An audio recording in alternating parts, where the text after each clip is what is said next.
গত 10 সেপ্টেম্বর রাজধানীর সূত্রাপুরে নিজ ফ্ল্যাটে নটরডেম কলেজের স্টাফ লিপিকা গোমেজ হত্যার ঘটনায় জুয়েল ও নজরুল নামে দুজনকে গ্রেফতার করেছে পিবিআই। সকালে রাজধানীর ধানমন্ডিতে সংস্থাটির প্রধান কার্যালয়ের সংবাদ সম্মেলনে জানানো হয়, ঘটনার দিন রাতে চুরির জন্য ভেন্টিলেটর ভেঙে প্রবেশ করে জুয়েল। পরে সে দরজা খুলে দিলে ঢুকে নজরুলও। চুরির এক পর্যায়ে লিপিকা টের পেয়ে গেলে তার মাথায় আঘাত ও পরে বালিশ চাপা দিয়ে হত্যা করে ও দুটি মোবাইল, অলংকার ও নগদ টাকা নিয়ে পালিয়ে যায় তারা। এ ঘটনায় মামলা হলে তথ্য প্রযুক্তির সহায়তায় জড়িত এই দুজনকে পুরনো ঢাকা থেকে গ্রেফতার করেছে পিবিআই।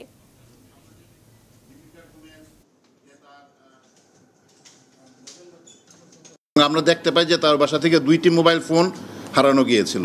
এই ফোনটা একসময় তাদের কাছে ছিল, তারপর তারা এই ফোনটাকে বিক্রি করেছে, আবার ফোনটা তাদের কাছে এসেছে। সুতরাং তাদেরকে সন্দেহের দৃষ্টিতে এনে আমরা তাদেরকে গ্রেফতার করি এবং তাদের কাছ থেকে আমরা পুরা ঘটনার ব্যাপারে একটা স্বীকারোক্তি পাই।